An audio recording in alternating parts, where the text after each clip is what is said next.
सत्य को खोजने वाले सभी साधकों को मेरा प्रणाम।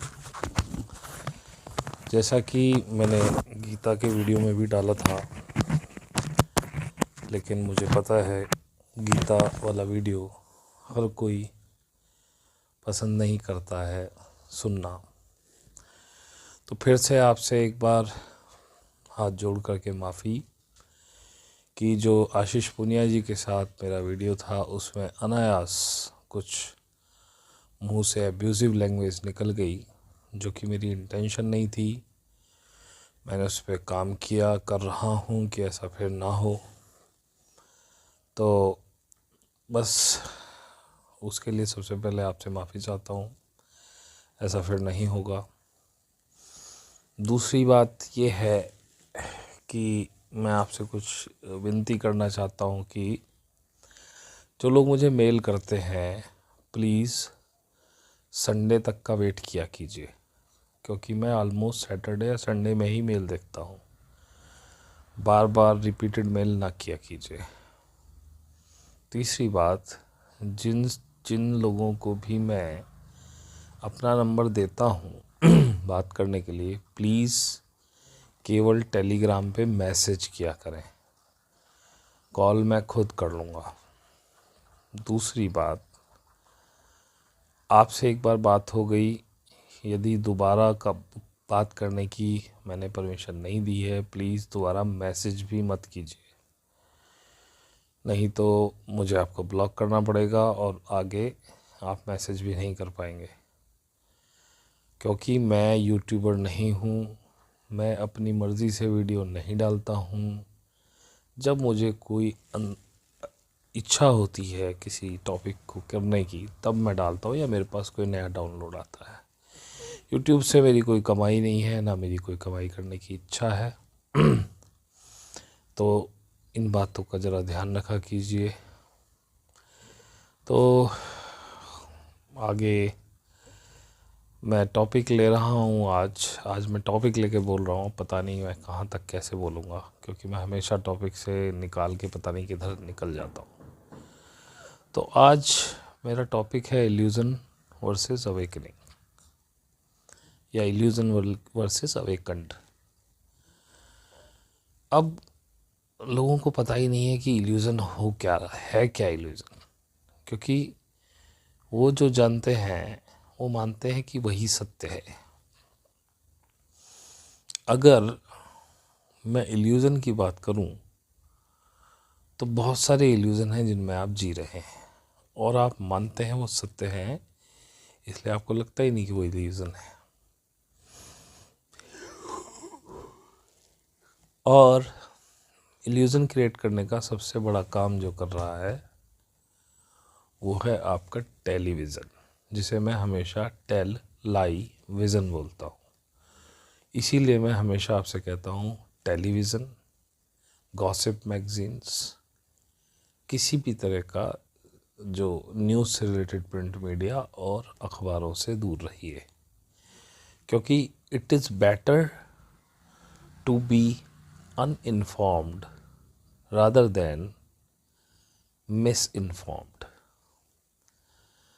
तो और भी बहुत सारे तरीके हैं इन्फॉर्मेशन लेने के।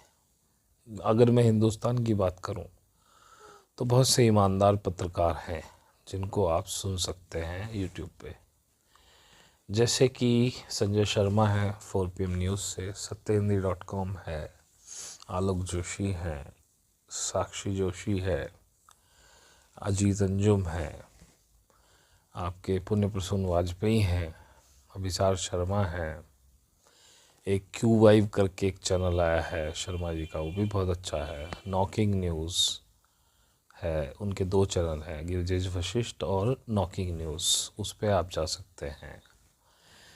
कुछ ऐसी वेबसाइट्स आप सर्च कर सकते हैं जो पॉलिटिकली फंडेड नहीं हो सकती, जैसे कि अभी पूरे वर्ल्ड में क्या चल रहा है आपका मीडिया आपको नहीं दिखा रहा है। कनाडा में कितना बड़ा प्रोटेस्ट हो रहा है, फ्रांस में हो रहा है, रशिया में हो रहा है, और ऑस्ट्रेलिया में हो रहा है, यूके में हो रहा है।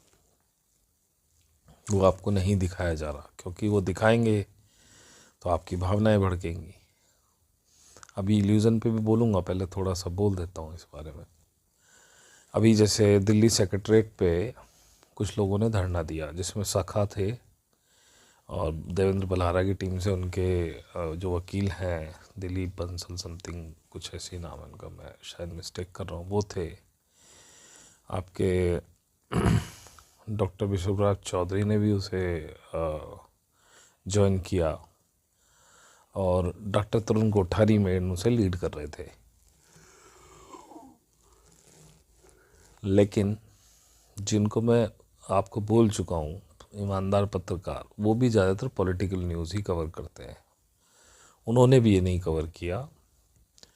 गिरिजेश वशिष्ठ ने किया, क्यू5 ने किया, और बाकी उनके अपने सोर्सेस चल रहे थे, सखा उखा के अपने यूट्यूब चैनल्स पे था। अब देखा जाए तो ये भी तो एक इल्यूजन ही क्रिएट किया गया ना, मेन स्ट्रीम में कहीं नहीं आया। मेन स्ट्रीम में आपको और देशों का भी नहीं बताया जा, तो आपको क्या पता कि क्या चल रहा है।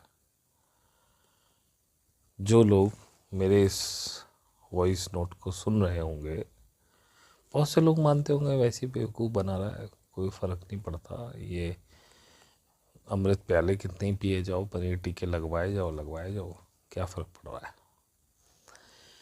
लेकिन अगर आप वो प्रोटेस्ट देखेंगे तो आपको पता चलेगा कि हो क्या रहा है वर्ल्ड में। जब विलास जगदले ने बोला था डिजिटल करेंसी आएगी,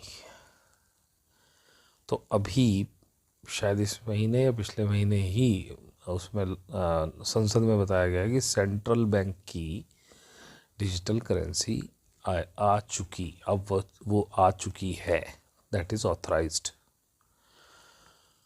वो सेंट्रल बैंक ऑफ इंडिया नहीं है, that is central bank only. One currency, one word, one government, one nation, that is. तो आप लोग, वो भी नहीं चलती है। अभी जैसे 23,000 करोड़ का घोटाला करके एक हमारे साहब के मिलने वाले भाग गए, किसी न्यूज़ चैनल पे आपने देखा? वो अडानी पोर्ट पे पता नहीं कितनी ड्रग्स पकड़ी गई थी, किसी न्यूज़ चैनल ने चलाया? ऐसे इल्यूजन क्रिएट हो रहा है। आपको क्या पता थे? उन्होंने पूरा पहला लॉकडाउन आपका सुशांत और रिया चक्रवर्ती में निकाल दिया। आप मज़े से बैठे हो, फिर वो 4 साधुओं की हत्या होगी उसमें बैठे हो, आपको फ़र्क ही नहीं पड़ रहा है।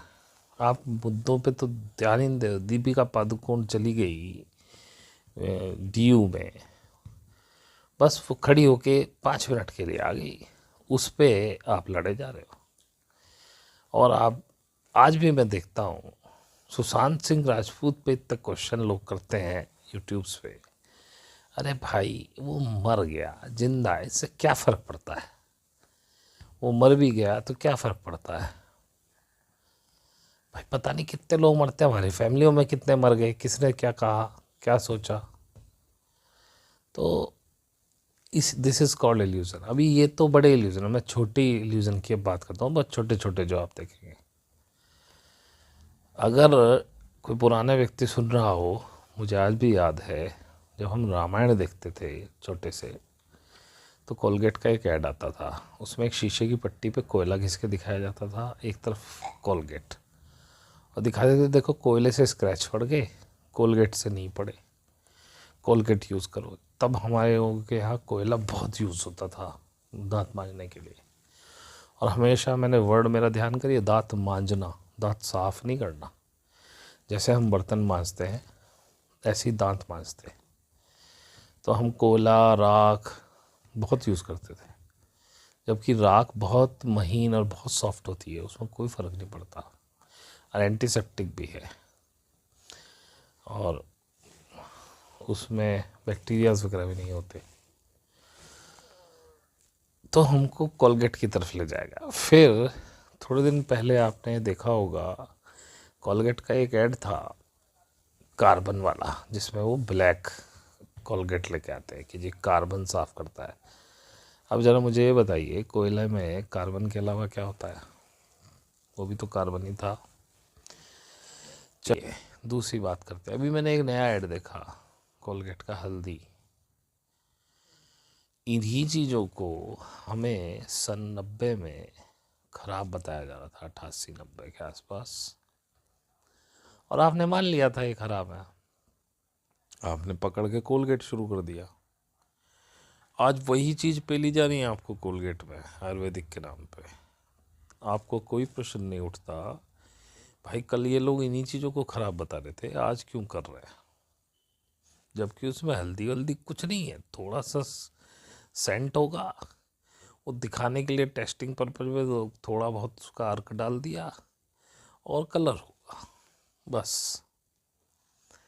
This is called illusion. दूसरा इल्यूजन की बात करूँ, बहुत छोटे छोटे इल्यूजन जिनसे जो आपकी ज़िंदगी में भरे पड़े हैं। शहद कभी नहीं जमता, ये आपको किसने बताया? ये आया डाबर हनी के ऐड से।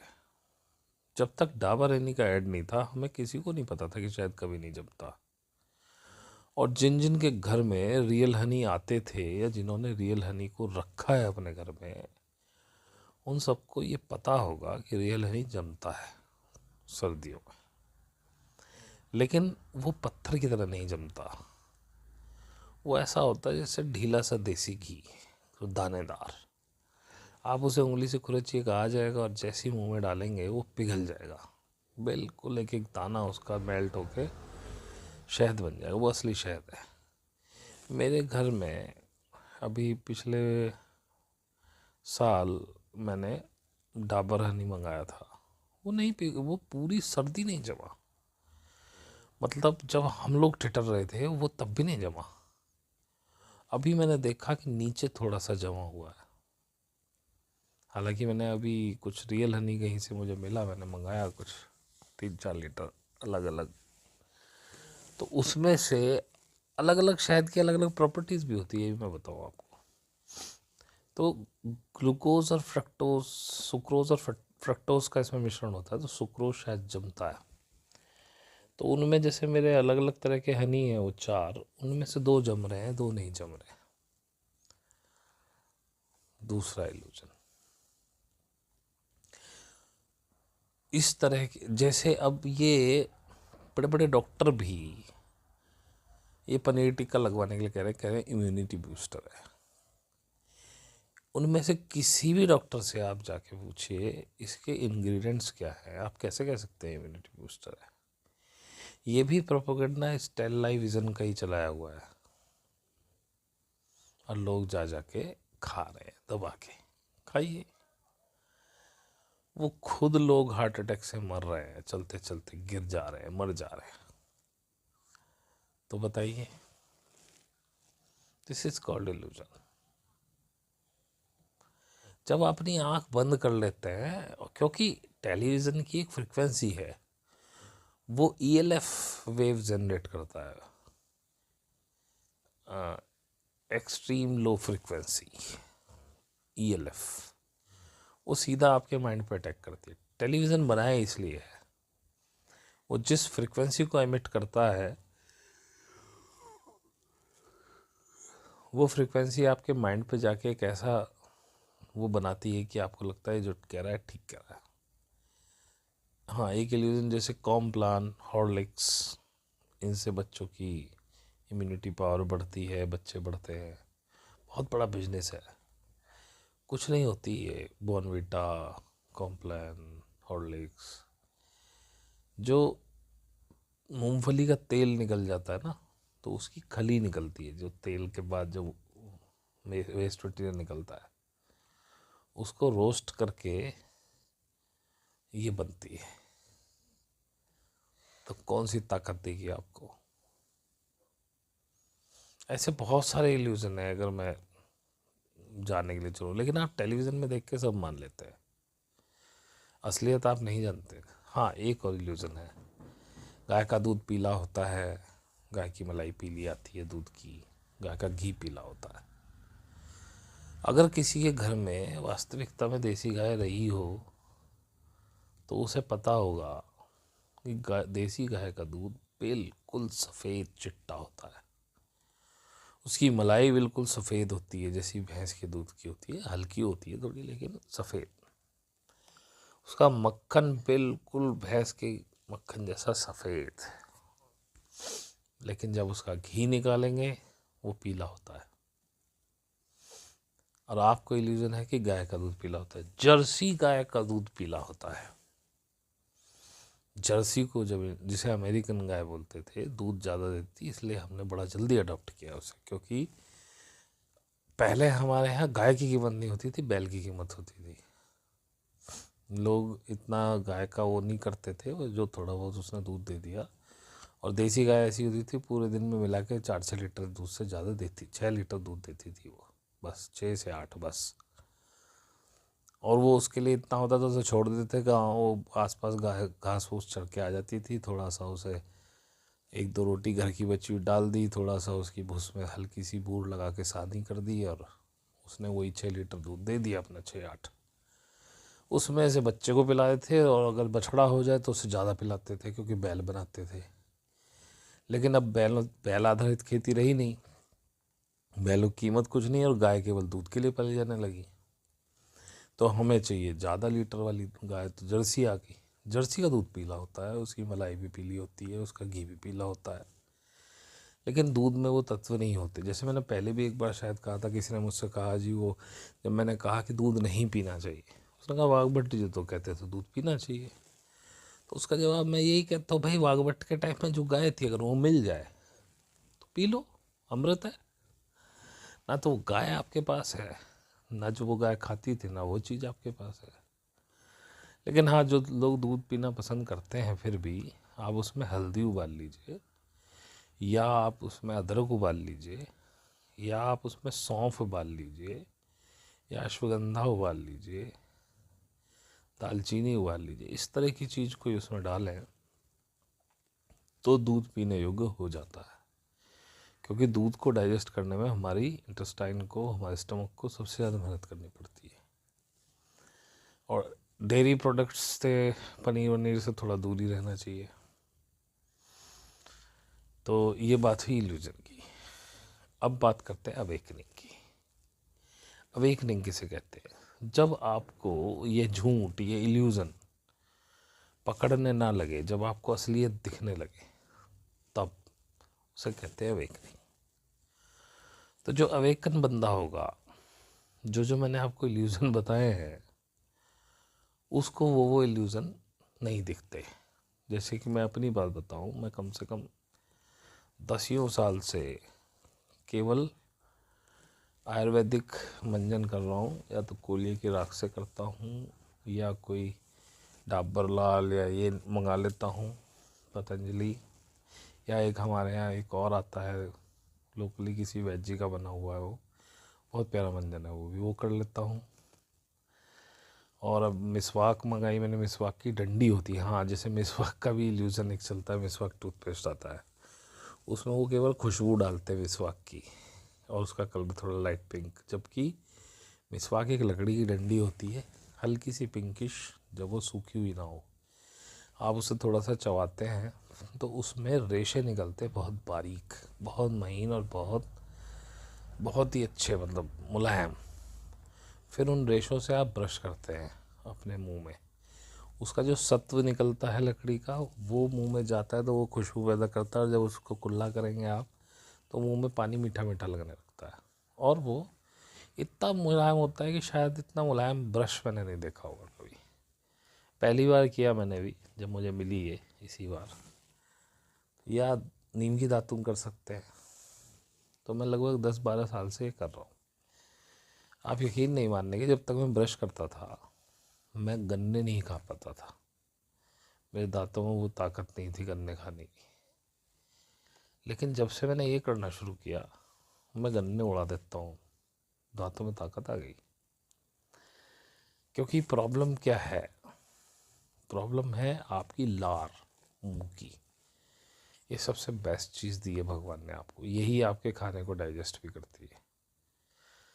तो आप अगर बाज़ार का कोई टूथपेस्ट यूज़ करते हैं तो वो आपके मुंह को सुखा देता है, उससे आप फ्रेश फ्रेश फील करते हैं। लेकिन असलियत ये है कि जितनी लाभ ज़्यादा बनेगी उतना अच्छा होता। तो टूथपेस्ट तो नहीं हो सकता वो, खैर कोई भी दंतमंजन ऐसा यूज़ कीजिए जिससे लार ज़्यादा बने। उसको लगाते ही मुंह में पानी भरने लगेगा एकदम। तो उसमें आप देखेंगे जैसे मिसवाक से भी आता है, मेरे जो कोयले वाला मंजन है हमारा, राख वाला, जिसमें नीलगिरी का तेल वगैरह मिला हुआ है, उसमें भी आता है। बाबा रामदेव के में आता है, लेकिन बाबा रामदेव ने उसमें फिटकरी और डाली हुई है। उससे क्या हुआ, वो सूखे वाला मुंह आपको आदत हो गई ना, थोड़ा सूखा रहना चाहिए। फिटकरी भी लार निकालती है और मसूड़ों कसती है। ये अवेकनिंग की चीज़ें। अब जैसे देश में क्या हो रहा है, बहुत से लोग हैं जो मोदी जी के भक्त हैं, वो जो कर रहे हैं सब सही कर रहे हैं। हिंदुत्व का मैं पता नहीं वो क्या देख रहे हैं, हिंदुत्व होता क्या है ब्लडी, मेरे को समझ में नहीं आया आज तक। आप किसी आदमी को मार दे रहे हैं केवल हिंदुत्व के, हिंदुत्व तो ये नहीं हो सकता। कैसे मार सकते हैं आप किसी को? फिर भी चलो, लोगों की अपनी अपनी वो है। क्या किसी ने देखा 2014 से अब तक इकॉनमी कितनी गिरी? क्या किसी ने देखा कितने लोग बेरोजगार हुए? जिसके रोजगार गए हैं ना इस लॉकडाउन में और जीएसटी की वजह से और नोटबंदी की वजह से, केवल उनको रियलाइजेशन है कि हो क्या रहा है, क्योंकि वो अवेखंड हो गए हैं। उनको पता चल गया कि सरकार क्या कर रही है हमारे साथ। अभी भी जिसकी जेब में पैसा बचा हुआ है उन्हें कोई फ़र्क नहीं पड़ रहा, वो इल्यूज़न में। मुझे बताओ यार, हिंदू राष्ट्र बना के तुम क्या कर लोगे? पाकिस्तान मुस्लिम राष्ट्र बना, उसने क्या उखाड़ लिया? तो तुम हिंदू राष्ट्र बना के फिर क्या होगा? तुम क्या सोच रहे हो ये पॉलिटिशियंस रुक जाएंगे? एक सेकंड के लिए मान लेते हैं कि यहाँ से सब मुस्लिम निकल गए, हिंदू राष्ट्र घोषित हो गया, फिर ये जातियों में लड़ाएंगे आपको, ये जाति ज़्यादा है, ये जाति कम है, ये ऐसे कर, क्योंकि लड़ाई बिना ये आपके वोट नहीं ले सकते। अभी आप यूपी चुनाव चल रहा है, अगर जो यूपी से कोई लोग हों या जो चुनाव वगैरह में इंटरेस्ट लेते हैं, आप इनकी भाषा देखिए। 5 साल में इन लोगों ने क्या किया है यूपी में, कुछ नहीं बोल रहा कोई भी। एक शब्द नहीं बोल रहा है कि 5 साल में हमने क्या विकास किया, एक भी शब्द। बात कर रहे हैं पाकिस्तान की, मुसलमानों की, जिन्ना की, गर्मी निकालने की। और अब जिस तरह से चुनाव आगे जाता जा रहा है, क्योंकि पहले 2 चरणों में काफ़ी नुकसान बीजेपी खा चुकी है, अब आप भाई साहब नेताओं की भाषा सुनेंगे तो आपको शर्म आएगी। एक नेताजी नेत्री हैं, वो कह रही हैं हमारा राशन खा गए, हमारा तेल खा गए, हमारा नमक खा गए, और नमस्कार भी नहीं करते। वोट देने की तो छोड़ो। अब इनसे पूछो, इनके बाप का पैसा था, बीजेपी ने अपनी जेब से दिया या उन नेत्री जी ने दिया? ये हमारे और उन गरीबों के भी टैक्स का पैसा। बहुत लोगों को ये भी इल्यूज़न है कि गरीब लोग टैक्स नहीं देते हैं। तो सर, ये इल्यूज़न दिमाग से निकाल दो। जब वो साबुन खरीदता है तो टैक्स देता है, टूथपेस्ट खरीदता है तो टैक्स देता है, जो भी ब्रांडेड चीज़, जो भी पैकेज्ड चीज़ वो खरीदता है। बल्कि आजकल तो क्योंकि मैन्युफैक्चरिंग हो ही नहीं सकती जीएसटी के बिना, चाहे वो खुली हुई चीज़ ले रहा है, जैसे मान लो कोई खुला तेल ले रहा है या पैकेज ले रहा है, टैक्स वो दे रहा है भाई साहब। उसका ठीक है, उसकी इनकम इस लेवल की नहीं है कि वो इनकम टैक्स नहीं दे रहा। जो इनकम टैक्स देने वाले हैं वो डबल टैक्स दे रहे हैं, इनकम पे भी दे रहे हैं और फिर जो चीज़ें खरीद रहे हैं उनकी भी दे रहे हैं। तो वो टैक्स का, उसके टैक्स का पैसा है, गवर्नमेंट के पास है। गवर्नमेंट उसी पैसे में से एक हिस्सा उन्हें दे रही है, और जो कि हमारे संविधान में लिखा हुआ है, हर नागरिक का अधिकार है, फूड सिक्योरिटी एक्ट है ये। तो भाई तुम अपनी जेब से क्या दे रहे हो? ये होती है अवेकनिंग। जो ये जो प्लेंडेमिक चल रहा है, इसके बारे में नॉलेज जहाँ से मिली, तो कई लोगों ने नहीं, सब झूठ बोल रहे हैं, चलो हो जाए, कुछ नहीं, आने नहीं, बीमारी, सब मर रहे हैं। और जो लोग थोड़े से भी अवेकन थे, उन्होंने कहा नहीं यार कुछ हो सकता है, चलो और खोजते हैं और सर्च करते हैं। मुझ जैसे लोग सर्च करते करते करते करते करते करते यहाँ तक पहुँच गए कि आप लोग मुझे सुन रहे हैं।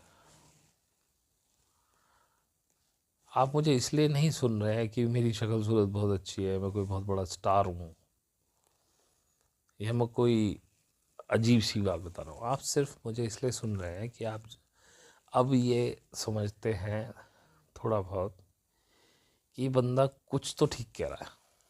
जो जो अवेकन हो रहे हैं, स्टार सीड लाइट वर्क की बात ही नहीं कर रहा हूँ, मैं आम लोगों की बात कर रहा हूँ।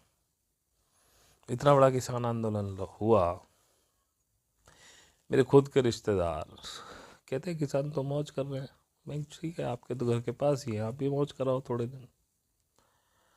मैं कि एक रात ही रहा वहाँ पे, पता चल जाएगा। जब वो मौज कर रहे हैं तो वो रोक भी तो नहीं रहे किसी को, कह रहे थे हमारे साथ आकर मौज कर लो। जब वो देसी घी की जलेबियाँ छाँट रहे हैं तो वो आपका हाथ भी तो नहीं रोक रहे, आ जाओ तुम भी खाओ। अब बातें बनाना बड़ा आसान है। और ये किसान आंदोलन इनके ताबूत की एक कील थी। तो उसने पश्चिमी कह रहा हूँ, ये यूपी का चुनाव तो समझो एक तरह से इनके हाथ से छीन ही लिया है। कोई मिरेकल ही हो जाए तो मैं नहीं कह सकता, या ये बहुत ऊंचे लेवल की बेईमानी कर ले तो मैं नहीं कह सकता। बाकी बीजेपी का आना बड़ा मुश्किल है, क्योंकि अब लोग जाग रहे हैं। लोग जागते कब हैं? जब पेट में आग लगी हो, खाना ख़त्म हो जाए, जब पैसे ख़त्म हो जाए, जब युवा दौड़ लगा रहा है, भर्ती नहीं निकल रही है पुलिस की ना आर्मी की, 3-4 साल हो गए, कईयों की एज निकल गई। इसमें 2 साल के लॉकडाउन में बहुत लोगों की एज निकल गई। कंपटीशन बढ़ नहीं, कंपटीशन हो रहे हैं तो पेपर लीक हो रहे हैं। एक भी पेपर नहीं हुआ जो लीक ना हुआ हो। भाई इससे पहले की सरकारों में क्यों नहीं होते थे? तो आप अच्छे गवर्नमेंट दे रहे हैं क्या, गवर्नेंस दे रहे हैं कि बैड गवर्नेंस दे रहे हैं? तो उस युवा के भी समझ में आ गया, क्योंकि उसको पता है मेरी उम्र निकल गई, अब मैं क्या करूं? मुझे रिक्शा चलानी पड़ेगी, कहीं नौकरी करनी पड़ेगी कम पैसे की। तो किसानों की समझ में आ गया, युवाओं की समझ में आ गया, जिनके रोज़गार गए उस मजदूर की समझ में आ गया, जिसका बिजनेस ठप हो गया उस बिजनेसमैन मिडिल क्लास की समझ में आ गया। फिर भी बहुत से लोग हैं जिनके देवता अभी भी श्री राम है। श्री राम से मेरा मतलब ये एक व्यंग है, मैं श्री राम अपने दिल्ली वाले साहब को कह रहा हूँ। तो हैं, अब क्या कर सकते हैं भाई? हर एक को तो नहीं बदला जा सकता, क्योंकि अगर हर कोई बदल गया तो सभी बदल जाएंगे, सब कुछ अच्छा हो जाएगा। तो भाई ये था इल्यूज़न और अवेकनिंग। एक चीज़ होती है एनलाइटनमेंट, इसको कहते हैं डिवाइन कनेक्शन, जिसके लिए मैं आपसे बोलता रहता हूँ कि साधना कीजिए। तो वो तो मैं बोलता ही रहता हूँ, उसमें क्या बताऊँ।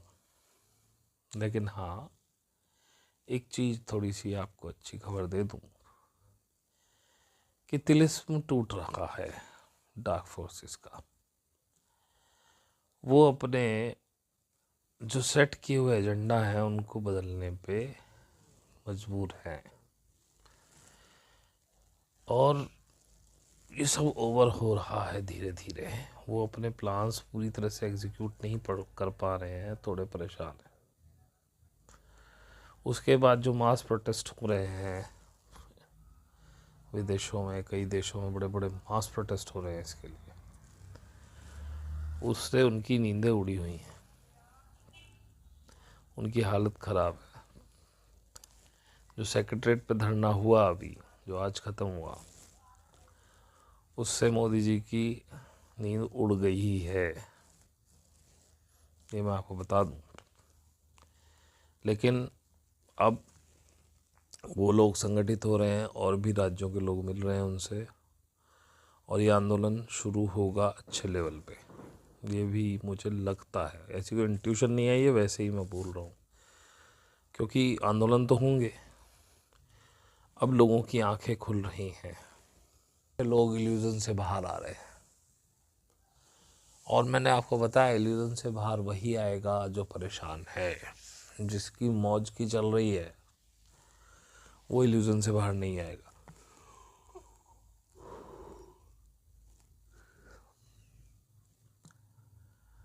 अब क्या बोलूँ ज़्यादा आपको, बाकी तो मैं बोलता ही रहता हूँ कि भैया साधना कीजिए सुबह शाम। गीता के अध्याय 11 कर चुका हूँ, वो सिर्फ उन लोगों के लिए जो और ज्ञान चाहते हैं। और एक चीज़ मैं बताऊँ जो मैंने देखा मुस्लिम्स क्रिश्चियंस में, they are very rigid to their knowledge what they have been taught. जो उन्हें आज तक पढ़ाया गया है वो अपनी नॉलेज पे बहुत रिजिड है, वो आगे जाना ही नहीं चाहते। उनको लगता है जो बाइबल कह रही है वो सब वही ठीक है, जो कुरान कह रही है उसके अलावा कोई चीज़ ठीक ही नहीं है। जब मैं हिंदू होके बाइबल और कुरान पढ़ सकता हूँ, आप क्यों नहीं एक बार गीता पढ़ सकते या रामायण महाभारत पढ़ सकते? आप पढ़ेंगे तो आप बहुत अच्छा पढ़ेंगे। जैसे कि हिंदू धर्म में मेरी आस्था है, तो मैं अपनी किताबें आस्था की नज़र से पढ़ता हूँ और उसमें से वो चीज़ नहीं निकाल पाता कभी कभी जो मुझे निकालनी चाहिए। हालांकि अब तो निकालने लगा हूँ, पहले की बात कर रहा हूँ। लेकिन जब मैंने कुरान पढ़ी और बाइबल पढ़ी तो मैंने कुछ चीज़ें ऐसी निकाली जो शायद वो लोग नहीं निकालते, क्योंकि उनकी आस्था है उसमें। वो अच्छी चीज़ें थी, खराब नहीं थी, लेकिन उसको जिस तरह से समझा जाता है वो चीज़ गलत है, उसका कुछ और मतलब था। तो यदि आप कोई और मज़हब का आदमी ये सनातन पुस्तकों को पढ़े, सनातन धर्म की, तो शायद वो कुछ ऐसा निकाल के डाल दे कि जो हमने कभी नहीं निकाला। और यही हुआ है। मैंने कई चीज़ें विदेशियों ने जो हमारे बारे में कहा इन ग्रंथों को पढ़ के, उसके बाद मैंने पढ़ी उस नज़रिए से, तो समझ में आ रही है क्या कहना चाहती है बुक। जैसे अभी मैं देख रहा था कलियुग, सब कहते हैं कलयुग कलयुग कलयुग चल रहा है, कलयुग चल रहा है। अब मैंने उसको इंग्लिश में पढ़ा तो उसने अलग अलग लिखा रखा था, कली युग, इट्स KALIYUG। तो अचानक फिर मैंने उसको पढ़ा काली युग। That means that can be एक काली का युग जिसमें काली ही करता धरता हूँ। मैं नहीं जानता कि मैं क्या कह रहा हूँ, मैं सही भी कह रहा हूँ गलत कह रहा हूँ, पर इस तरह की इंटरप्रिटेशन निकल सकती हैं। कुछ चीज़ें ऐसी हैं जो पता नहीं किस तरीके से लिखी गई थी और किस तरीके से हमने पढ़ी हैं। जैसे जिन्होंने मेरा लाइव सुना था तो मैंने उनको महाभारत का 2nd खंड का एक श्लोक सुनाया था, जिसमें वाजी शब्द का अर्थ उस इंटरप्रेटर ने घोड़े बताया, लेकिन वाजी का शब्द का अर्थ पंख भी होता है, विद्युत भी होता है। और वो उसमें पंख या विद्युत कुछ भी लगा दें तो उसका श्लोक का अर्थ बिल्कुल बदल जाता है, लेकिन सिचुएशन से मैच करता है। अब मैं इसमें डीप तो नहीं जाऊंगा कि मैं आपको श्लोक वगैरह सब सुनाऊं, लेकिन बस इतना कह सकता हूँ कि आने वाला जो समय है वो एनलाइटेंड लोगों का है और अवेकंड लोगों का है। तो चीज़ों को उठा पटक के देखना शुरू कीजिए थोड़ा सा, किसके बिहाइंड में क्या चल रहा है। जैसे कि एक नया इवेंट बताऊं तो अभी डॉक्टर कुमार विश्वास ने बहुत सारी चीज़ों का खुलासा किया है अरविंद केजरीवाल की, ठीक है। तो उसमें लगने लगा कि अरविंद केजरीवाल कल नायक, और एक अरविंद केजरीवाल की भी वीडियो आई है जिसमें वो कहते हैं कि हम तो पुराने संगी हैं जी, बीजेपी से हमारा पुराना रिश्ता है। और उसने बताया कैसे ये विवेकानंद फाउंडेशन की थ्रू रोकोफेलर रोकोचाइल्ड का पैसा इनको आया और ये सब उनका किया धरा है। और मोदी जी को भी उन्होंने ट्रेंड किया अपने यहाँ, गुजरात का मुख्यमंत्री बनने से पहले RSS ने ट्रेनिंग कराई उनकी। रोकोफेलर रोकचाइल्ड ने उनको पूरी तरह से ट्रेंड किया कैसे राजनीति की जाती है, ये पपेट्स हैं उनके। इसीलिए मोदी कुछ नहीं देखता है, जो बिल गेट्स बना के ड्राफ्ट दे देता है उठा के लगा देता है सीधा। और ये अरविंद केजरीवाल भी उसी का पपेट है। जब ये अन्ना आंदोलन चल ही रहा था और ये केजरीवाल साहब अपनी पार्टी बनाने के चक्कर में लग गए थे, मुझे अन्ना आंदोलन के दौरान मतलब ख़त्म होते ही ये पता चला कि ये सारे मैगसेसे से अवार्डी हैं। अरविंद केजरीवाल भी, अन्ना हजारे भी, और एक और बात बता दूं, रवीश कुमार भी। रवीश हमेशा सरकार के खिलाफ बोलता है, इसलिए लोग उसे सोचते हैं कि अच्छा आदमी है। नहीं, वो भी मैगसेसे से अवार्डी है। और भाई ये फोर्ड फाउंडेशन का अवार्ड है, ये जिसको मिल गया ना, समझो कोई और करप्ट होना हो वो ज़रूर है।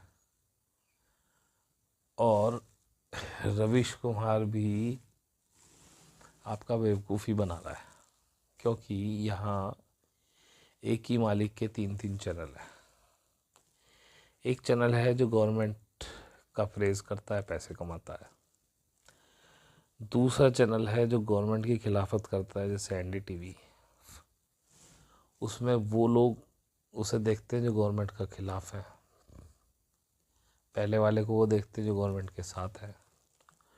और उन्हीं का एक न्यूट्रल चैनल भी होता है, जो ना इधर की कहता है ना उधर की। तो जो न्यूट्रल वाले हैं वो उनको देखते हैं, मालिक सबका एक है। तो भाई साहब, इतना उल्टा सीधा बोलने के बाद आज तक भी रवीश का कोई शो बंद नहीं हुआ। पुण्य प्रसून वाजपेयी का शो उस समय स्ट्राइक करके उसको ऑन एयर नहीं आने दिया जाता था, और उसके बाद उनको निकलवा दिया गया। क्यों भाई? जो रवीश कर रहा है वही वो पुण्य प्रसून वाजपेयी कर रहे थे, तो उनको क्यों निकलवा दिया गया? क्योंकि वो एजेंडा पे काम नहीं कर रहे थे। रवीश कुमार एजेंडा पे काम कर रहे हैं। और ये बात मेरी आप लिख लेना, बहुत जल्दी ये भी भंडा फूटेगा, रवीश कुमार का भी। अन्ना का फूट गया, केजरीवाल का फूट गया, फूटेगा इसका भी। ये भी कोई बहुत बढ़िया आदमी नहीं है, उसने एक भी स्टोरी नहीं की किसान आंदोलन पे। अब आप समझिए, जो इतना इधर उधर बोलता है, एक स्टोरी नहीं आई उसकी किसान आंदोलन पे। और मैंने देखा वो लास्ट के दिन गया किसान आंदोलन, और बोला मैंने इसलिए नहीं की, मैं कहता तो सभी लोग कहते कि भाई ये तो हमेशा गवर्नमेंट के खिलाफ ही बोलता है, इसलिए मैंने की नहीं। और ऐसे ही जो सुधीर चौधरी नहीं, सॉरी, न्यूज़ 24 वाले चौधरी साहब जो हैं, वो भी बड़ी सीधी सीधी बात करते हैं। लेकिन अगर वो शो के अंदर हैं और अगर उनको बैन नहीं किया जा रहा है, दैट मीन्स वे भी एजेंडा पे ही काम कर रहे हैं, क्योंकि वो उस चैनल के बंदे हैं जो खिलाफ बोलता है, और वो सारा प्रायोजित है। वरना तो सर चैनल के लाइसेंस कैंसिल हो जाते हैं, कोई इन लोगों के बिना मर्जी के चैनल में काम ही नहीं कर सकता है।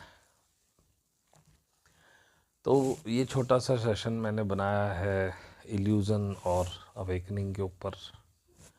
एनलाइटनमेंट पे तो मैं बोलता ही रहता हूँ, तो थोड़ा समझिए कि क्या है इल्यूज़न, क्या है ये सब कुछ जो चल रहा है।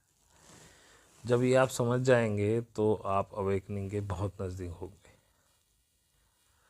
तो ठीक है मित्रों, बस इतना ही कह पाऊँगा आपसे फ़िलहाल। तो बहुत बहुत धन्यवाद अब तक मुझे सुनने के लिए, और प्लीज़ ईमेल के लिए थोड़ा सा समय दिया करो, और प्लीज़ केवल टेलीग्राम पे मैसेज किया करो, जिनको मैं देता हूँ नंबर, और एक ही बार।